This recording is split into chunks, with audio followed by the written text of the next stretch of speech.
Kwa kawaida mwili wa binadamu huwa na bakteria ambao ni walinzi.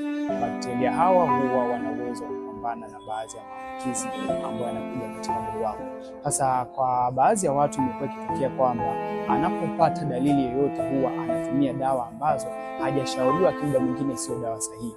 Baadhi ya watu ambao wamekuwa wakipata hali ya kuwa na nyama au vipele katika sehemu hiyo wamekuwa wakitumia dawa za antibiotic. Sasa dawa hizi mara nyingi huwa zinaua wale bakteria walinzi na kufanya maambukizi haya yaendelee kusambaa. Ndio maana mtu anakuwa anaona hali ya vinyama vinakuwa vinaongezeka siku hadi siku, au vipele vinakuwa vinajirudia kila siku. Sasa hakikisha unatumia dawa ambazo ziko sahihi, ambazo umeshauriwa na mtaalamu wa afya. Na kama ni wewe ambao umekuwa ukiona hali ya kuwa na vinyama au vipele katika sehemu zako za siri, basi hakikisha uchukua namba yangu hapa bio na nitafuta direct ili niweze kukusaidia kuweza kupatia matibabu ambayo ni sahihi ya kuweza kutibu changamoto yako bila kuathiri bakteria walinzi ambao wapo katika mwili wako. Karibu sana.